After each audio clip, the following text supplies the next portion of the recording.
Muy bienvenidos a esto que se llama Dosis Semanal. Lo voy a estar acompañando por la próxima hora y contarles un poco lo que viene sucediendo a lo largo de esta semana que pasó. Mucha tensión internacional, una tensión donde Argentina no juega en el tablero ni define nada, pero sí lo sufre. Vamos a estar analizando cómo nos impacta esto en la economía. Algunos analistas ya dicen que en las reservas del Banco Central esto impacta positivamente porque el oro ha aumentado su precio, la plata también, y eso más las compras que viene haciendo en las últimas 19 ruedas el gobierno nacional, las reservas han aumentado, se han incrementado en 5.000 millones de dólares, pero eso no es todo, también hay tensión con la agenda legislativa que se viene y los acuerdos políticos que se están tejiendo en Casa de Gobierno. Diego Santilli pudo sentar a los gobernadores peronistas y parece que hay un acuerdo para la ley laboral. Vamos a estar analizando algunos de los temas de la semana con Alejandro Laurna Garay, que es analista, y con Julio Burman. Bienvenidos, ¿cómo están? ¿Qué tal? ¿Cómo estás? Gracias por venir. Por favor, un placer, gracias a ustedes. Bueno, primero, el ojo, creo que en la tensión global, hoy Cuba también es noticia, las embajadas cubanas están empezando a contactar a sus ciudadanos por pedido, en algunos casos, por la empresa británica de Unilever, para empezar a evacuar, porque entienden que con el corte de energía que Estados Unidos está bloqueando a la isla, podrían empezar a ver aún más apagones y falta de energía, entre otros temas que ya sabemos, por supuesto, la situación general que está sufriendo la isla. Bueno, lo mismo con Irán, y esto también cómo va repercutiendo en la doméstica, en la nuestra. ¿Qué visión tienen de esto? Mira, yo creo que Cuba es el paso próximo de Trump, y esto es algo casi predecible, porque Cuba en realidad es el gran grano, si me permitís, que tiene Estados Unidos en el hemisferio occidental, y cuando Trump plantea la vuelta de la doctrina Monroe, o sea que Estados Unidos tiene que controlar todo el hemisferio, todo el continente americano, Cuba es el gran problema. ¿Y por qué es un problema? Porque en septiembre o octubre del 2025, o sea hace poquito, en el marco de la guerra de Ucrania, Cuba firmó un tratado con Rusia para reequiparse militarmente. De hecho, un vuelo llegó a llegar un vuelo. Tal cual. Con mucho armamento. Y es armamento convencional, no es armamento nuclear, sí. Pero Cuba ahora tiene condiciones, por ejemplo, de bloquear el Caribe, con lo que adquirió a partir de Rusia.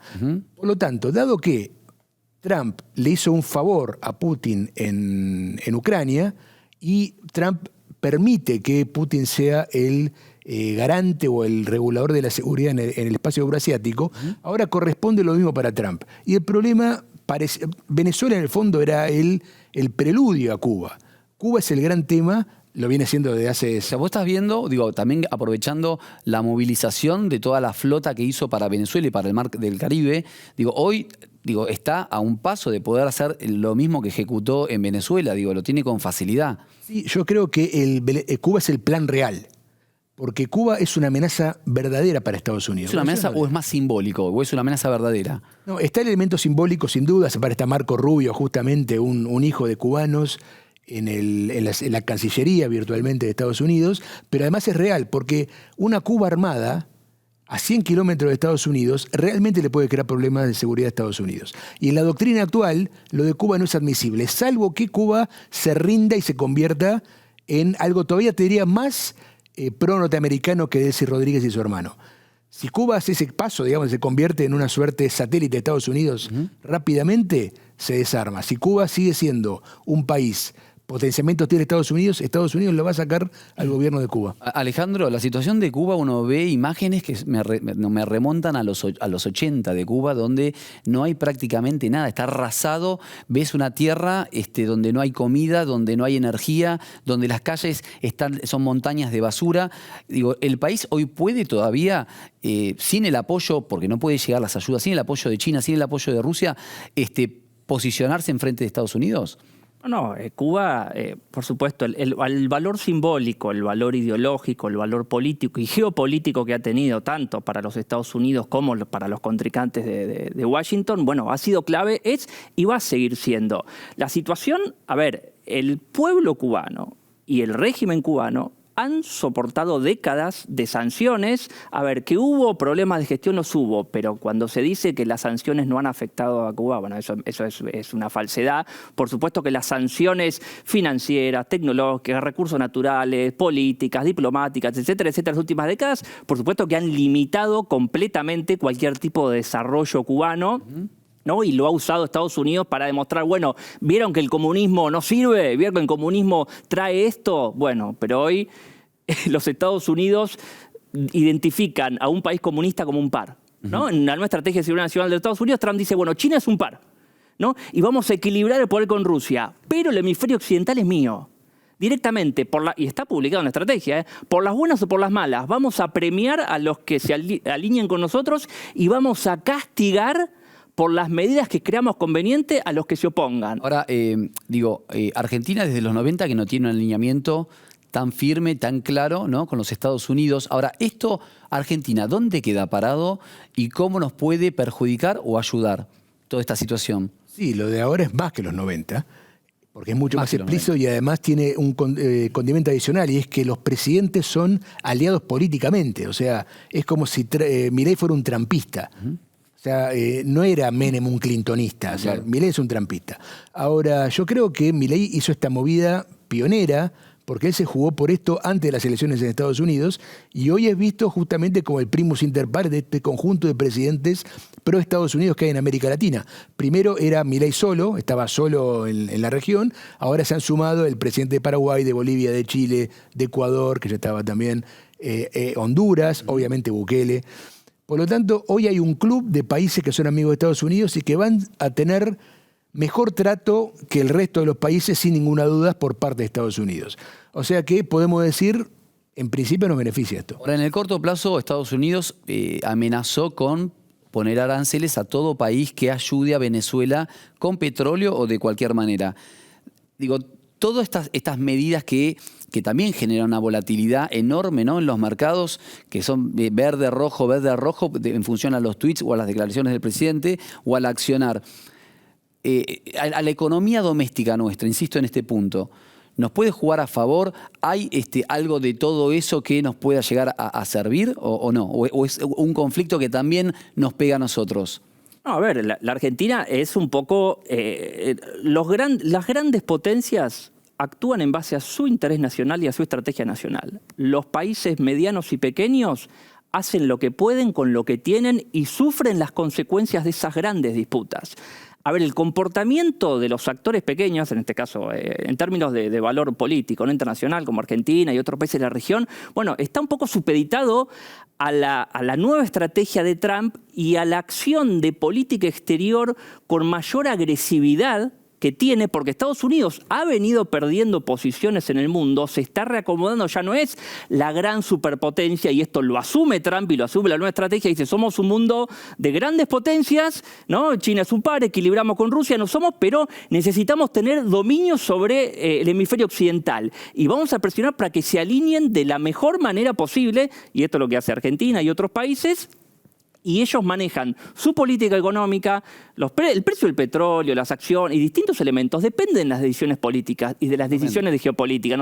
Los mercados son volátiles por las decisiones de los grandes actores y la Argentina podría sacar alguna tajada en algún momento, pero luego va a sufrir y lo cierto es que la Argentina depende hoy del apoyo político y financiero de los Estados Unidos. Esa es la realidad, más allá de los manejos o que pueda hacer internamente, no es dependiente. Ya, yo a lo que decía recién le cambiaría un poquito un término. No es que Estados Unidos perdió ahora posiciones en el mundo. Las venía perdiendo hace mucho tiempo, solo que con Trump lo está reconociendo y lo adopta como doctrina. Él dice, como bien decía recién el colega, que hay muchos otros países que forman parte de este orden multipolar y Estados Unidos es uno más. O sea, con Biden todavía seguía la ilusión de que Estados Unidos era una potencia hegemónica. O sea, Trump dice, no juguemos más a esto. Juguemos el juego al que estamos destinados. Y en ese juego, Estados Unidos sí puso otras reglas para el hemisferio occidental y Argentina tiene que jugar en ese ámbito. Argentina está jugando teórico, no es un planteo teórico sabiendo que en definitiva por armamento, por portaaviones, sí sigue siendo la potencia número uno, pero está en disputa claramente el poder global. para poder hacer esto, para poder entrar a Venezuela, para poder entrar a Cuba, para poder entrar a Irán, si es que lo llega a hacer. Digo, no es teóricamente a plantear un problema que digamos que no es tan claro. Digo, la potencia sigue siendo Estados Unidos. Por supuesto que China... No es teórico, es práctico, porque es cierto, Estados Unidos es el país número 1 militarmente, China está ahí pisándole los talones, porque China viene invirtiendo mucho en recursos militares, aunque no tiene el entrenamiento, la práctica de Estados Unidos, pero ninguno de estos países tiene condiciones de ser potencia hegemónica global, como alguna vez soñó que iba a ser Estados Unidos en 1991. Eso nadie lo tiene a disposición. O sea, Estados Unidos puede arrasar Irak, pero después no puede ocuparlo y tampoco puede instalar un gobierno ahí. Y eso creo que quedó demostrado. Ahora, en la región de incumbencia de cada uno de estos países sí pueden operar efectivamente, como lo está haciendo con mucha dificultad, pero lo está haciendo Rusia en Ucrania y como lo hizo con total facilidad, por lo menos en una primera fase, Estados Unidos en Venezuela. Por lo tanto, yo creo que no es teórico, creo que es cómo funciona el mundo de hoy. ¿Ustedes tienen sensación de que realmente lo que se está empujando con Irán es llegar a un acuerdo, o se sabe que el acuerdo no está y en cualquier momento empieza, digamos, una nueva guerra? A ver, lo que pasa en Medio Oriente y lo que pasa con Irán, están jugando las estrategias de varios actores. Porque digo, ahí el plan de Estados Unidos es cambiarle el régimen o desarticular, digamos, su crecimiento nuclear. En la estrategia a largo plazo es y va a seguir siendo el cambio de régimen como fue en el siglo XX. En el 1921 hicieron un golpe de Estado los británicos, en 1953 hicieron un golpe de Estado los norteamericanos, pusieron un títere de ellos, a partir del 79 volvieron los enemigos de los Estados Unidos y a partir de allí pasó a ser un enemigo y la estrategia escrita, publicada de cambio de régimen está y va a seguir estando. Lo que buscan es guerra híbrida, debilitamiento, sanciones, operaciones encubiertas. Tuvimos la guerra de los 12 días, o sea, son estrategias de largo plazo, no es de un día para el otro y las relaciones internacionales no es blanco-negro. Hay un mapa de grises, Irán es uno de los puntos de fricción del mundo, como es Venezuela, como es Cuba, como es Taiwán, como es la península de Corea y como es Ucrania también, y hay estrategias de Rusia, de China, de Estados Unidos, de Israel, que van atadas. Estados Unidos busca debilitar el bloque euroasiático a través de Irán también, por supuesto que está la cuestión nuclear, por supuesto que está la cuestión que hay una cuestión de que no se habla, que es una crisis regional. Esa región está viviendo la peor sequía en un milenio. Y esa es una de las causas también de estos conflictos que estamos viendo. Además de las cuestiones militares, de dominio, de los proxies de Irán. Las manifestaciones domésticas que están teniendo son genuinas. Sí. No son armadas, sí, claro. Desde Irán lo que dicen que son armadas por los Estados Unidos, digo, son totalmente genuinas. Son multicausales. Hay una crisis real claro. Digo, económica y por supuesto que social. O sea, puede ser que Estados Unidos u otros países estén ayudando a los opositores de alguna forma, pero esa es una parte menor del fenómeno. Claramente ahí hay un fenómeno masivo, social, de gente que está protestando porque está en desacuerdo con un régimen que es absolutamente autoritario. Ahora, respecto a lo que decías recién, Estados Unidos y otros países sin duda quieren que haya un cambio de régimen y de gobierno en Irán. No sé si están dispuestos a meterse como se metieron en Irak hace 20 y pico de años. Tal vez Estados Unidos hoy está considerando, como ya lo vimos en el episodio anterior en Irán, que la potencia media, pero que regula la seguridad de Medio Oriente, es Israel. O sea, esto ya lo vimos también en Siria y lo vimos en el primer episodio de Irán. Estados Unidos y también Rusia y China consideran que ahí el fuerte es Israel. Eventualmente pueden también formar parte de eso Arabia Saudita, Turquía, etcétera, pero no se van a meter en forma directa ninguno de los tres. Clarísimo. Para cerrar, me trajiste tu libro. Te traje mi libro, por supuesto. Un poquito de qué va.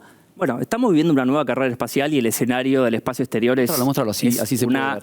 Es uno de los escenarios de la nueva competencia estratégica entre las grandes potencias y, bueno, ya salió de imprenta, está en preventa ahora en la principal plataforma argentina y en la principal global, no las quiero mencionar, pero ya está, se puede conseguir tanto el ebook como el impreso. Geopolítica del espacio exterior es el nuevo escenario de guerra, desde la primera guerra del Golfo. Es considerada la primera guerra espacial y todos los conflictos de lo que venimos hablando tienen al espacio exterior como protagonista. Y Estados Unidos va a sobrevolar desde el 70 y pico de vuelta a la Luna. Exactamente. La semana que viene, si se da todo, Artemis 2, la segunda etapa, van a ir los astronautas a sobrevolar la Luna y la próxima va a ser ya alunizar. Así que podemos ver en esta década nuevamente seres humanos en la Luna y construir bases permanentes y una disputa por colonizar la Luna. entre China y Estados Unidos y sus aliados. Esto lo vamos a ver, es el siglo de la conquista del espacio, el futuro que esperamos ya está acá. Así que te lo voy a dejar te lo voy a regalar, por supuesto. Me lo dedicas. Te lo dedico. Alejandro y Julio, muchísimas gracias. Por favor. Te cuento lo siguiente: linda en el pasado, linda en el presente, linda para siempre. Buenos Aires, la ciudad más linda del mundo. Estamos atravesando tiempos difíciles. Si necesitas efectivo, tengo la solución. Anda a Cabildo 2114, donde podrás vender oro, alhajas antiguas, brillantes, relojes importantes a precio internacional. Entonces, acordate, como dice Chiche, donde respetan el valor de tus afectos. Mirá. Cabildo 2114, Cabildo 2114, Cabildo 2114, compramos oro, alhajas y relojes. Cabildo 2114, donde respetan el valor de tus afectos. Momento de consultorio en dosis semanal con la Doc, con Natalia Ponce León. ¿Qué tal, Doc? ¿Cómo estás? ¿Estás, Augusto? Bienvenida. Buen domingo. Qué lindo ¿Cómo estás? colorcito. Sí, bueno, pasó el verano por aquí, ¿no? Sí, claro Igualmente. que sí, claro que sí, yo también. Pero bueno, nunca dejamos acá la casita. No, obviamente. Dosis así semanal y Canal 9 para todo el país, como siempre digo. Pero bueno, ¿te parece que nos metemos hoy de lleno en el consultorio? Dale, Nos me parece muy escribieron bien. mucho desde el fin de semana pasado y te repito, el teléfono es 11 39 06 11 15. Nos escriben ahí y los leemos. Vamos con la primera, si te parece. Ricardo nos escribe: tengo 70 años y vivo en Caseros. Tengo un departamento heredado de mis padres, pero nunca se hizo la sucesión.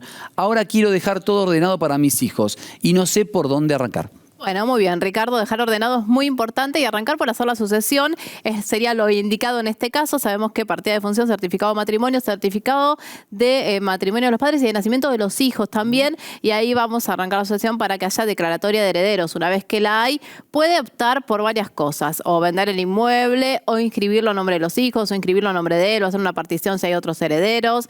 Así que bueno, lo importante es llegar a esta declaratoria para después disponer y hacer lo que necesitemos con el inmueble. O sea, una vez que ese departamento, él lo heredan ya sus hijos, hace la herencia en vida. No, y puede hacer una donación, por ejemplo, donación. una cesión de derechos hereditarios. Lo importante es que una vez que haya DH ya puede disponer como heredero. Entonces puede decir, bueno, vendo y con eso compro a nombre de mis hijos. Reparto. O lo pongo a nombre mío, lo inscribo en La Plata, bueno, en el registro de la propiedad de capital, o de repente hago una cesión de derechos hereditarios, una donación, un testamento.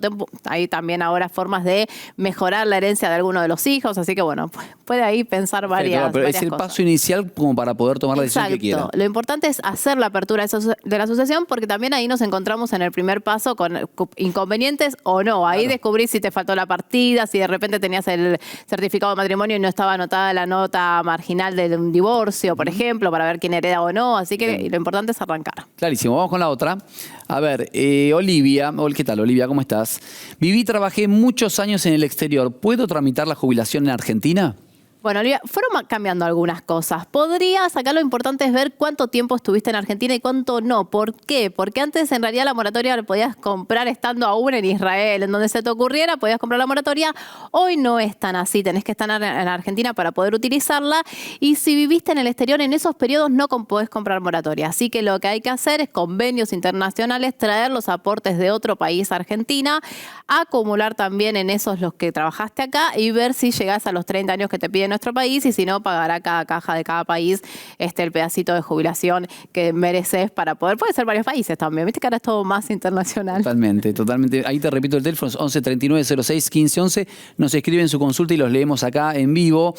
Alejandro, ¿qué tal, Ale? ¿Cómo estás? Al momento de jubilarse, ¿qué tipo de documentación de años anteriores es necesaria? ¿Los recibos de sueldos antiguos son válidos?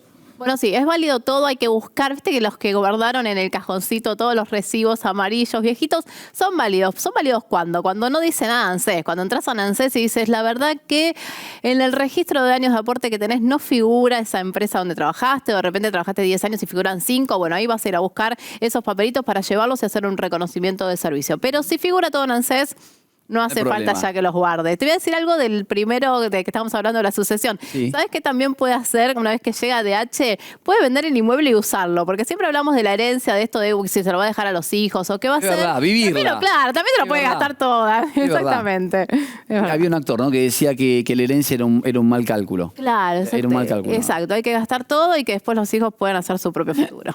Está muy bien. A ver, dame otra. Ernestina, muy bien. ¿Existen otras alternativas para regularizar años de aportes que me falten para jubilarme? Bueno, en Argentina sí, hay varias opciones y siempre hay para buscar distintas, ¿no? Moratorias, por ejemplo.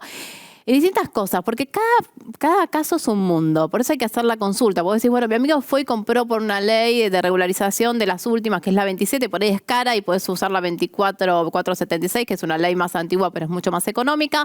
O por ahí, en tu caso, debías monotributo y es más barato que pagar las moratorias. Claro. Por eso hay que hacer la consulta y ver, en tu situación particular, cuántos años tenés. Por ahí te faltan 10 años de aporte y te conviene, si te faltan 10 años de edad, ir pagando un monotributo y no cancelar moratorias antiguas, o quizás sí tengas algo de deuda más barata y te conviene. Así que hay que ver la carpeta y sí hay varias posibilidades, distintas moratorias y también distintas maneras. Esto de los hijos que cuentan como aportes, si cobraste aguache serán 3 años de representación de aportes por cada hijo. Entonces hay que evaluar la carpeta, la edad y ver qué es lo mejor en este panorama. También hay seguros de retiro para acompañar la jubilación si no te alcanza con la mínima, que quedó 360.000 pesos. Y 2,8 aumentó. 2,8 aumento, poquito, serán 9.000 pesos más. La máxima quedó 2.400.000, pero las mínimas siguen muy por ahí, 430.000 con bono. Ok, y creo que tenemos la última del día de hoy de Mirta. Tengo 74 años y cobro la mínima. Vivo sola en Villa Bosch.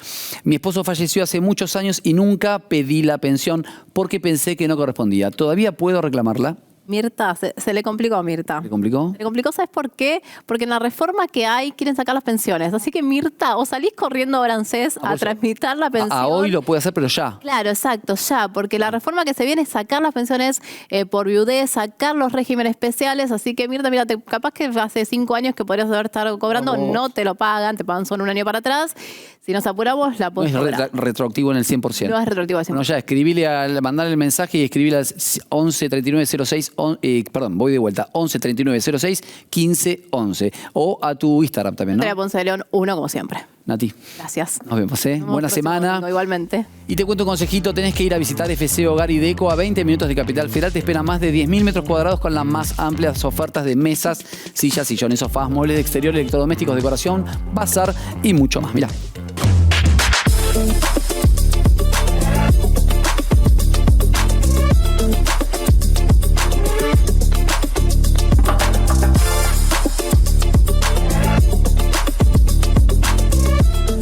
Llegó el consultorio a dosis semanal. Hoy hablo con la doctora Natalia Ameo Guzmán, que es endocrinóloga. Vamos a estar hablando de menopausia. ¿Qué tal, doctora? ¿Cómo estás? Hola, ¿qué tal? ¿Cómo estás? Gracias por la Bienvenida. invitación. No, gracias por venir.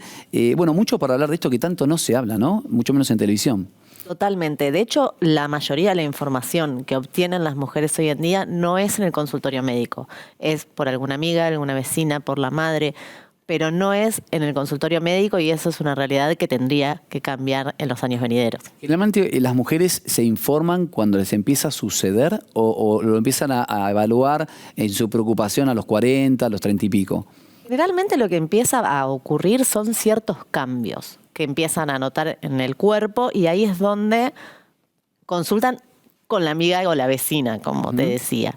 Y lo peor de todo es que lo que se sabe es que el 30% de las mujeres reciben tratamiento. Y hoy por hoy realmente nos preocupa mucho y la ciencia está avanzando y hay un montón de desconocimiento en la población general.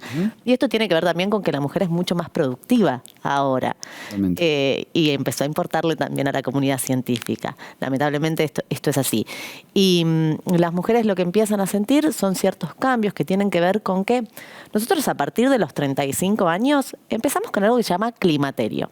Nuestros niveles de estrógeno y progesterona empiezan a oscilar, suben, bajan, están como más inestables. Y empiezan algunos cambios gradualmente hasta que luego llega la menopausia. ¿Por qué hago esta aclaración? Porque es probable que a veces se consulte antes, porque muchas veces genera desconcierto, pero si a mí todavía me viene, ¿por qué estoy experimentando esto? Estos síntomas. Exactamente. ¿Qué son? ¿Qué son? Bien. Fundamentalmente es dificultad en la concentración, cierta niebla mental, disminución de la fuerza muscular, la piel se nos torna más laxa, se nos empiezan a marcar mucho más las líneas de expresión, hay cambios en el metabolismo y lo más notorio... Los calores también, ¿no? Los famosos calores, ¿no? Y lo más notorio, y ahí va justamente eso, son los calores. Que empieza a haber una alteración en la termorregulación y eso se experimenta como un sofoco que a veces me preguntan, ¿pero para qué es un calor? Porque yo en verano tengo calor. Pero en realidad el sofoco es repentino, realmente notorio, que es el tronco superior hacia la cabeza. Empezamos a sentir calor. Bueno, de hecho... Es una sensación, porque la temperatura no es que desvaría la temperatura y subís la temperatura. Claro, es una alteración. Nosotros tenemos, nuestro sistema tenemos el hipotálamo, que es un grupo de neuronas. Después está estas jefas que mandan la señal a nuestros ovarios para producir la FSH y el LH. Yo le digo que son como directoras de orquesta, porque en base a eso nuestros ovarios responden con estrógeno, progesterona, testosterona, que va variando en el ciclo. Ajá. Pensemos que el estrógeno y la progesterona actúan a nivel cerebral. Por ejemplo, en su casa seguramente alguna de las mujeres que me está escuchando sabe que, no sé, te está viniendo y estás cansada, con retención de líquido, tenés mucho más sueño, y eso es porque la progesterona actúa a través de, bueno, no importa, algo que se llama alopregnenolona, pero nos da esta sensación de como de sedación, por así decirlo. Pensemos qué pasa si esto impacta a nivel cerebral. Cuando empiezan estos cambios que decía suben, bajan, empiezan a cambiar ciertas cuestiones a nivel neuronal. Y hay unas neuronas que se encargan de regular la temperatura. Se hipertrofian, se llaman neuronas NKDI, no importa, y hacen que se gatillen estos sofocos. Lo primero y principal es controlar. Se sabe que, por ejemplo, una persona que es tabaquista, que tiene mala calidad del sueño, que tiene una mala alimentación, sobrepeso, obesidad, puede tener mayor riesgo de tener sofocos. Que ahí va, ¿no? Un poco los hábitos que uno tenga con anterioridad a la edad, ¿no? De que uno comienza a experimentar todo esto, también son importantes. Sí, son importantes antes, pero también es importante en el durante. No es que si yo... no sé, no me cuidé, ya ahora no puedo hacer nada. No es así, por suerte se puede hacer un montón. Y lo importante es consultar, no quedarse, porque yo, como te decía, 30% de las mujeres consultan al médico y la verdad es que se puede tener una calidad de vida muchísimo mejor. Tengo varias preguntas para hacerte. Una, mito o realidad, ¿la menopausia es sinónimo de engordar? Bueno, en realidad lamentablemente sí cambia el metabolismo y eso hace que una mujer comiendo exactamente lo mismo pueda aumentar hasta 10 kilos de peso. Por lo cual es importante hacer un abordaje integral, como te decía. Fundamentalmente los hábitos. ¿Qué significa? Fundamentalmente una buena calidad del sueño, pautas antiestrés, estos ejercicios respiratorios, una alimentación antiinflamatoria con bajo índice glucémico, actividad física, ni que hablar. Como te decía, se pierde mucha masa muscular. Esto claro, es clave eso. Clave. Empezamos a hacer más ejercicio de fuerza. Esto no quiere decir solo ejercicio de fuerza, sino que, bueno, obviamente agregarlo. Hay que hacer aeróbico también para cuidar la salud cardiovascular. Y, por supuesto, una vez regulado todo eso, si los sofocos persisten y demás, obviamente está el tratamiento hormonal, entre otros, y hay tratamientos no hormonales también, por supuesto. Pero una de las indicaciones es esto, los síntomas vasomotores, prevención para la osteoporosis, porque también perdemos masa ósea. Y hay riesgo de fractura. Y entonces... Tengo una última, me quedé sin programa. Sí. Es ¿cómo impacta esto en la vida sexual? En la mujer, digo, en el deseo, en las ganas de tener sexo. ¿Impacta? ¿No impacta? Impacta muchísimo, porque algo que no te nombré también es que, por un lado, la testosterona baja y el deseo sexual también baja.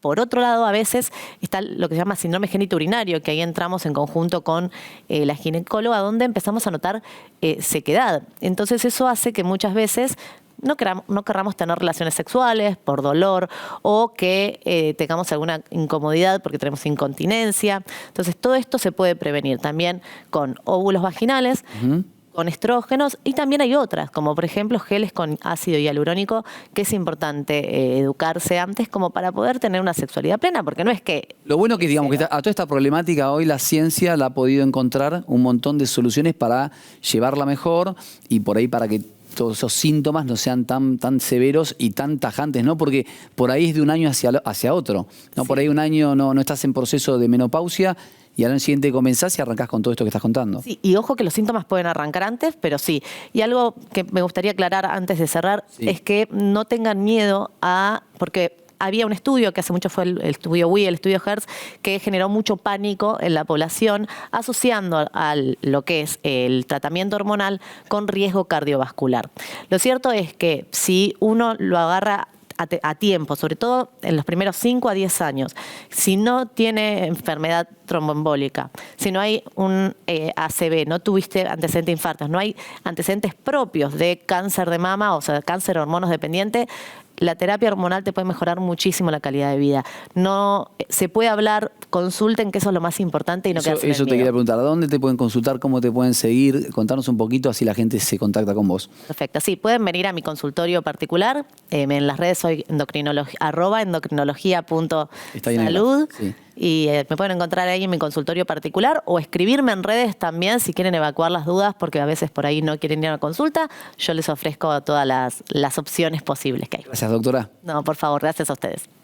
Y a vos te cuento el siguiente consejito. Estamos atravesando tiempos difíciles. Si necesitas efectivo, tengo la solución. Anda a Cabildo 2114, donde podrás vender oro, alhajas antiguas, brillantes, relojes importantes a precio internacional. Entonces acordate, donde respetan el valor de tus afectos. Mirá. Cabildo 2114, Cabildo 2114, Cabildo 2114, compramos oro, alhajas y relojes. Cabildo 2114, donde respetan el valor de tus afectos. Bueno, muy bien, continuamos con el programa. Llegó el momento del mano a mano. Hoy nos visita el ministro de Seguridad de la provincia de Buenos Aires, el señor Javier Alonso. ¿Qué tal, Javier? ¿Cómo estás? ¿Qué tal? Buenas tardes, gracias por Bienvenido, la invitación. No, gracias por venir. Sé que estás siempre con muchísimo trabajo. Terminó enero, ¿no? Siempre me acuerdo de el operativo Sol o el operativo de verano. ¿Qué primer análisis hacemos con este primer mes del año? Bueno, una temporada que fue variando, arrancó diciembre con las fiestas, que cada vez es siempre la semana entre las fiestas viene creciendo en cantidad de turistas, con una temporada que fue un poco menos gente que el año pasado, poquito, un 3% menos, pero mucho menos consumo, un 25% menos de consumo en los lugares turísticos de la provincia de Buenos Aires.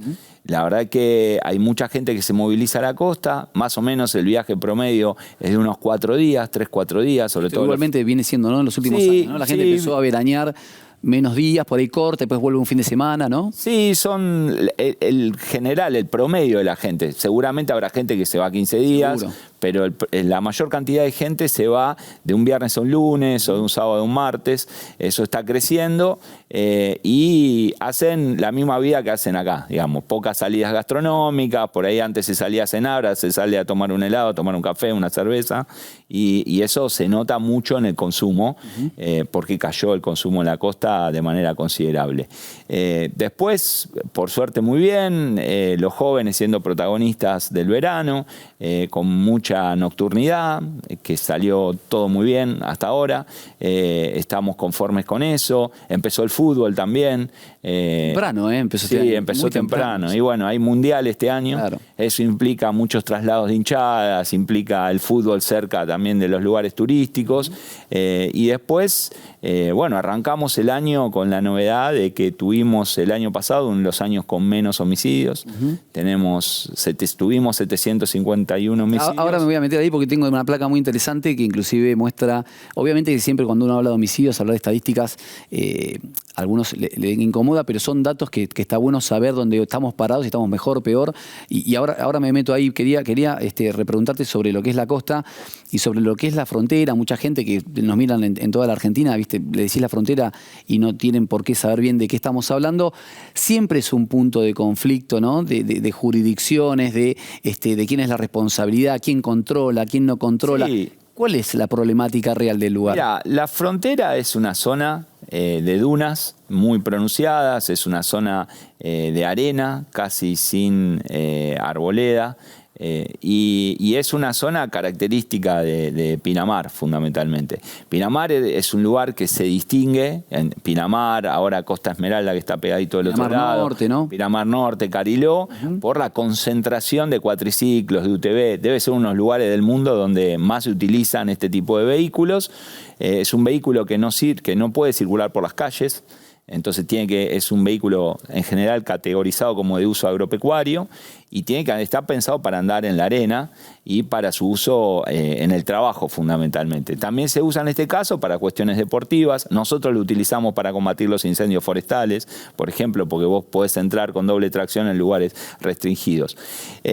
Y hasta ahora siempre se vio, salvo algunos casos excepcionales, que eso funciona bien en el lugar. El problema de la frontera es que hay una nota que salió en un periódico nacional hace poco que explica el desarrollo urbano urbano de esa zona. Una zona que empieza en 1920 con un proyecto de urbanización que después se frustra, tuvo idas, vueltas, y esa zona tiene un vacío de organización del uso del suelo por parte del gobierno local, donde hay propietarios, pero al mismo tiempo no se puede desarrollar urbanísticamente. Entonces está medio en una situación que es un limbo, el potencial del desarrollo urbano. Hay un limbo que legal entonces. Sí, se está discutiendo en el Consejo Deliberante el proyecto. Pero bueno saberlo eso, porque si no uno no termina de decir a quién le reclamamos el orden de esto. Hay propietarios, ¿sí?, de grandes extensiones de tierra que tienen que ser subdivididas para ser desarrolladas como lote para diferentes emprendimientos inmobiliarios.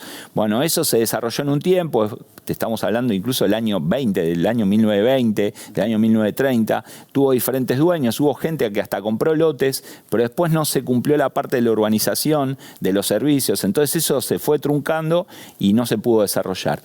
Entonces un área que está ahí, que es muy atractiva para el uso de los UTV, lo que pasa es que no tiene ningún uso, ninguna regulación. Lo ideal sería que hubiese una pista en algún lugar, claro, donde esté organizada, donde haya algún privado que lo desarrolle y donde haya un circuito, como pasa en el autódromo, que muchas veces se hace el cuarto de milla y entonces aquellos que quieren ir a correr tienen un lugar seguro donde pueden hacer eso, como pasa con Escalada de la Concagua, como pasa con el esquí, como pasa con un montón de es cierto que en ese lugar, deportes extremos. Uno que pudo estar en alguna oportunidad, ves chicos manejando cuatriciclos, menores de edad, ves gente que por ahí maneja de forma descontrolada los UTV, que son vehículos recontrapotentes en muchos casos, saltando por los médanos, digo que el que viene del otro lado no lo ves. No lo ves, yo creo que es un milagro verano a verano lo poco que sucede. Sí, ahí se mezcla una situación, que vos tenés una práctica de las familias que veranean en ese lugar, que es sana, que está dentro de los 15 metros de costa, que es ir con las camionetas, claro, y con los UTV a pasar el día frente al mar, y entonces llevan gazebos y cocinan en esos lugares y pasan el día y se divierten y son cautelosos. Es la mayoría. El 95% de la gente hace eso y lo disfruta y la pasa bien. Después apareció esta novedad de que si vos ves las redes sociales vas a ver un montón de videos donde destrozan camionetas de $100.000. Bueno, son muy costosos. Vi autos también, vi autos deportivos metiéndolos en la arena, rompiéndolos todos, camionetas. Por eso no parece razonable eso, ¿no? Entonces a veces es difícil dialogar con esa gente, ponerle límites a esa gente, con lo cual lo que nosotros hicimos, que venimos haciendo año tras año, pues también es un montón de recursos que vos tenés que poner ahí. Los vehículos que ellos tienen son más potentes que los que tenemos nosotros, porque la verdad que nosotros para la seguridad no necesitamos ese tipo de vehículos, y hacer una inversión tan grande para correr gente desubicada que no entiende la racionalidad tampoco 20 días al año Exactamente. ¿no? Y en un punto. Entonces nosotros lo que hacemos es trabajar con inteligencia criminal, con los fiscales. Hay gente nuestra que está infiltrada en esos lugares, que filma a aquellos estando en el lugar, se hace pasar por uno de ellos, se filman a aquellos que están haciendo las cosas mal, y tenemos drones que captan imágenes, tenemos helicópteros, y por algún lado salen, o por la Ruta 11, hay más de 19 salidas que salen a la Ruta 11, entre Pinamar y lo que es Pinamar y lo que es Costa Esmeralda, digamos, y después hay salidas por los dos lugares. Entonces, allí está la policía esperándolos, y después se coteja las imágenes con los vehículos que salen, y esos vehículos fueron confiscados. La verdad que bien, o sea, ese han confiscado más de casi 100 vehículos a lo largo del mes de enero. Sí, la verdad que no tiene sentido que pase todo esto.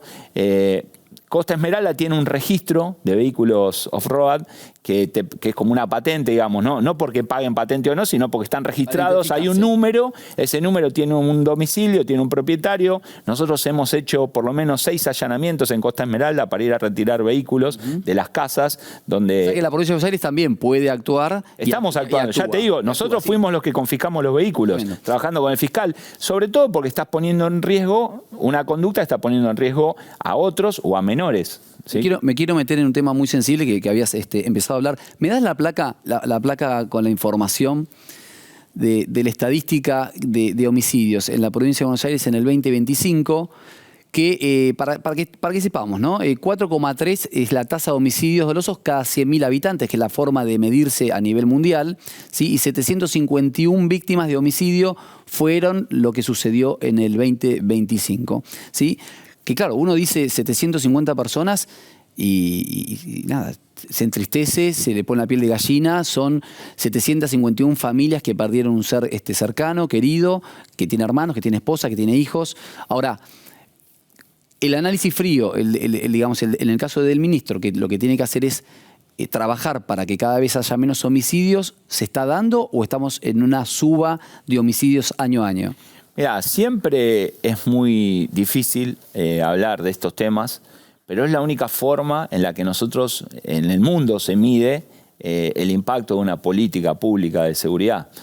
Así como no es lo mismo que la inflación sea del 200% anual a que sea del 25 o del 5% anual, bueno, lo mismo pasa con la cifra de los homicidios, que es la cifra que no se puede manipular, ni se puede, no es que alguien no puede no denunciar un homicidio. O sea, todas las estadísticas en la provincia de Buenos Aires las lleva la Procuración de la provincia de Buenos Aires, que es un ente judicial autónomo, un poder autónomo del Poder Ejecutivo, que está en manos de un funcionario que hace muchos años que está trabajando en ese ámbito y que es el que produce la información con seguimiento de cada uno de los casos.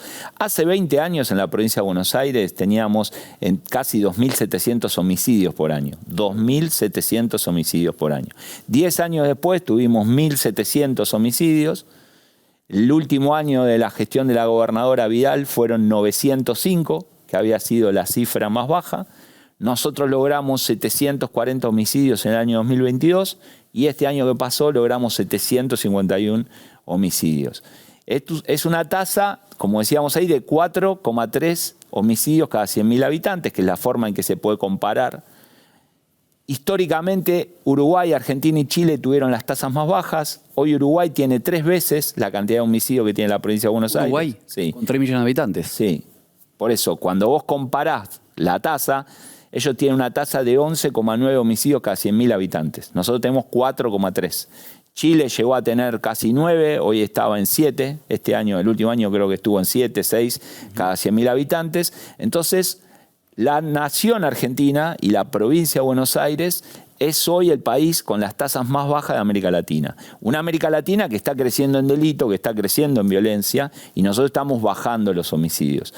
Eso es una muy buena noticia, más allá de que sentimos un profundo respeto por las víctimas, por las familiares de las víctimas, por el dolor que sufren los familiares de las víctimas, que las acompañamos en su reclamo de justicia y que hemos esclarecido el 96% de los homicidios que se produjeron el año pasado.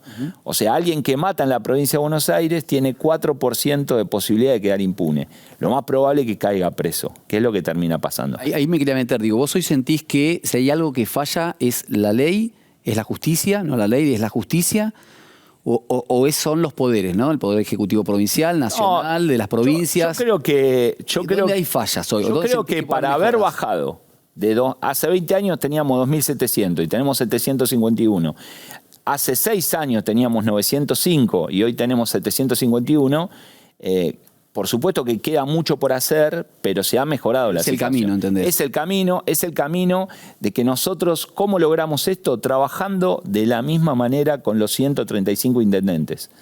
O sea, el trabajo con los municipios es muy importante porque la seguridad la hacemos entre todos. Es cierto que, y me hago cargo de la parte que me toca, las noticias, los noticieros replican muchas veces casos que suceden, y que la sensación tal vez social es la inseguridad descomunal que hay, ¿no? Sí. Ahora, en el marco de eso entra en discusión la baja de imputabilidad, ¿sí? En el Congreso, donde, bueno, creo que el día viernes se expresó la ministra nacional de Seguridad, diciendo que para ella tenía que ser menor de 13 años inclusive, la edad de imputabilidad. Digo, ¿cuál es la posición de la provincia? ¿Cuál es la posición tuya en este caso?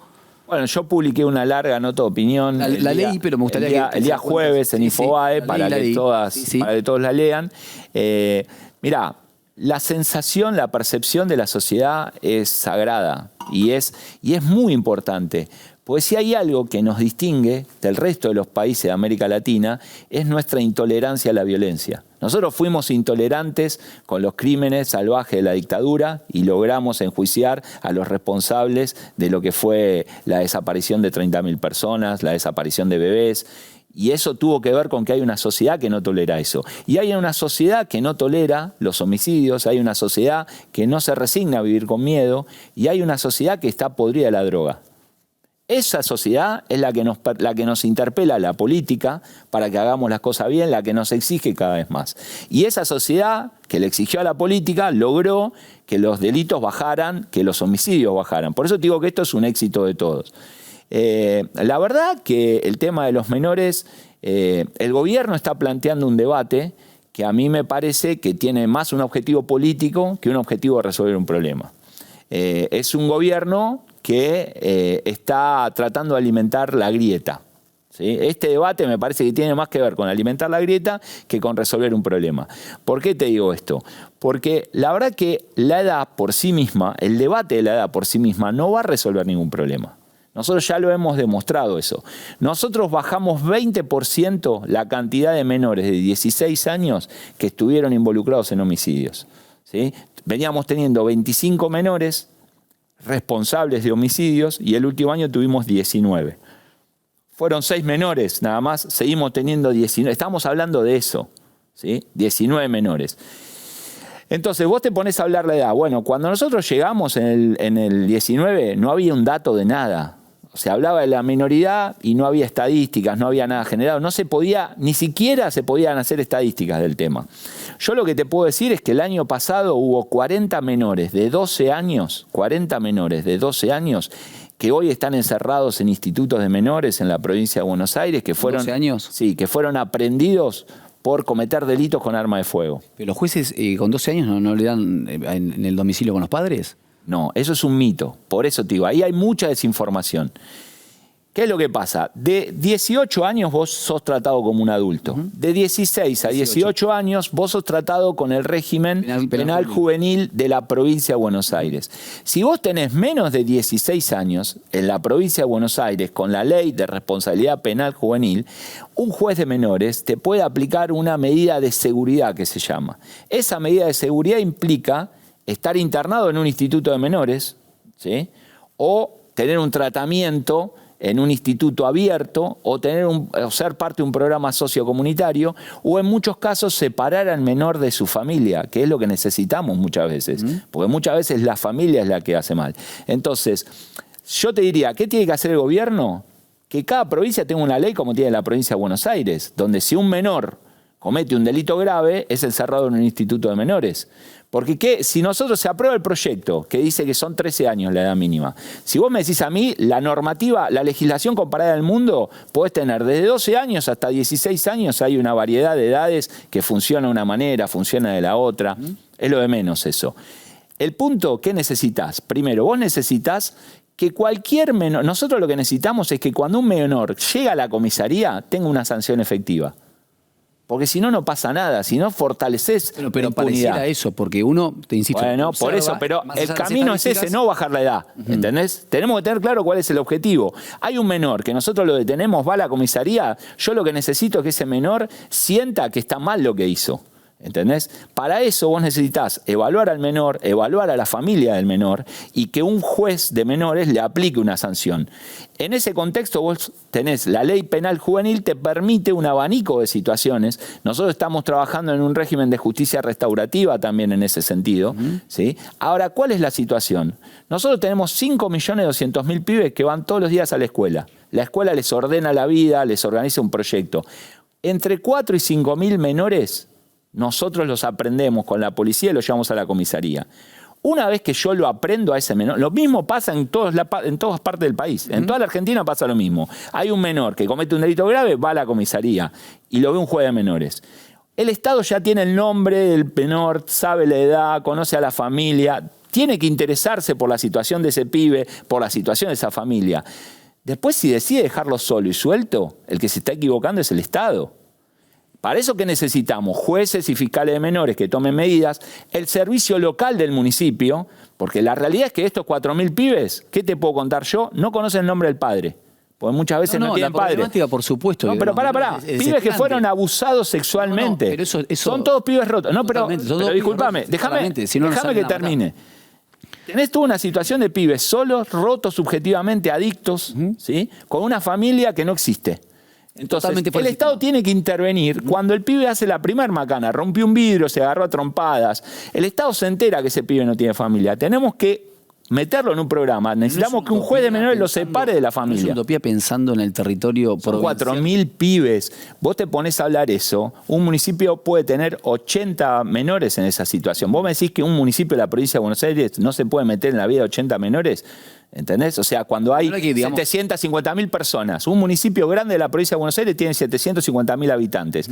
Ese intendente no se puede ocupar de 80 menores que hacen lío. Si se identifican y se ponen a disposición, sí, pero hay que identificarlos. Pero eso lo hace la policía, porque si el menor cometió un delito, la policía llega hasta el lugar, los detiene, los aprende, no los detiene, los aprende, le avisa al fiscal. ¿Sí? Pasó con el caso Kim.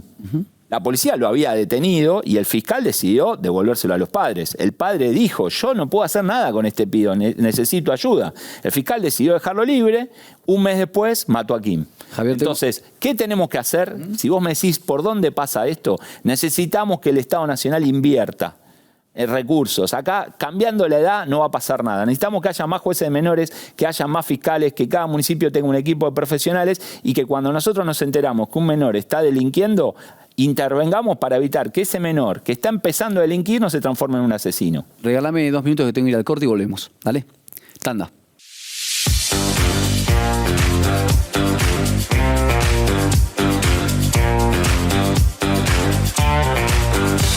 Bueno, muy bien, ya estamos aquí de vuelta. Tengo muchos temas y poco tiempo. Lamentablemente tendría otro programa más para que me encantaría que pueda venir cuando quieras. Te estaba tuteando, así que te voy a seguir tuteando, Javier, si me permitís. Algo muy cortito, me gustaría saber si hay información sobre el asesinato del carpintero que volvía a su domicilio después de trabajar.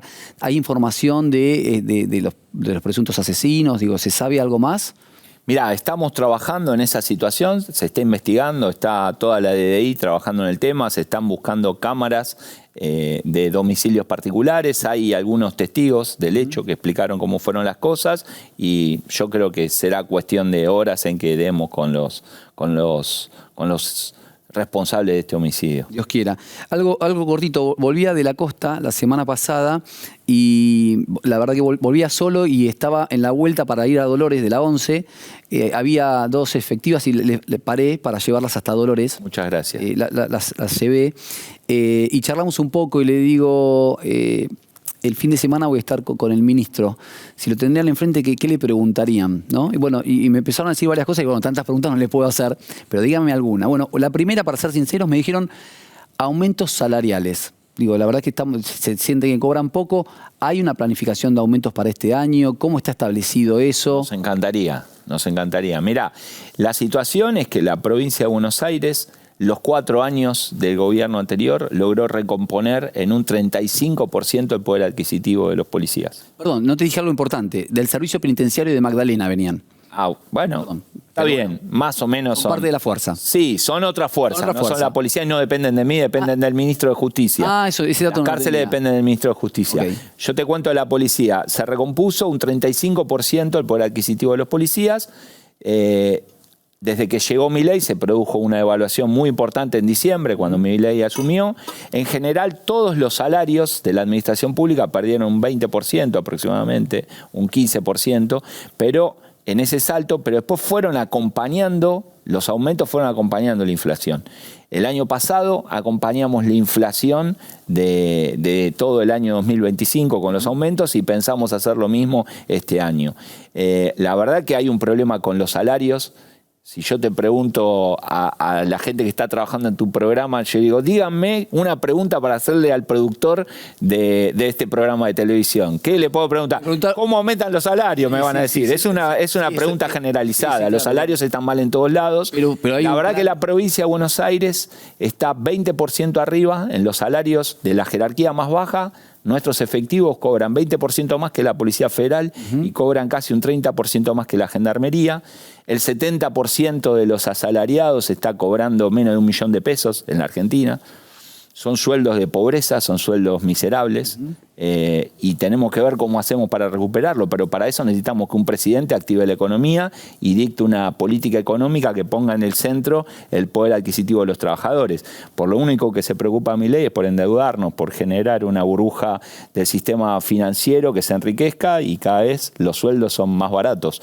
Esta es la realidad y no es algo que podamos resolver nosotros pagando los sueldos de la policía, porque el problema no son los sueldos de la policía, son los sueldos de todos los argentinos los que están bajos. Y Javier, y respecto también del servicio penitenciario, algo que venía hablando con ellas era que, el acceso al celular, ¿no? Digo que era llamativo el acceso al celular. Yo tenía entendido que, que en muchas cárceles están los inhibidores de celulares, ¿verdad? Para que, no puedan tener señal.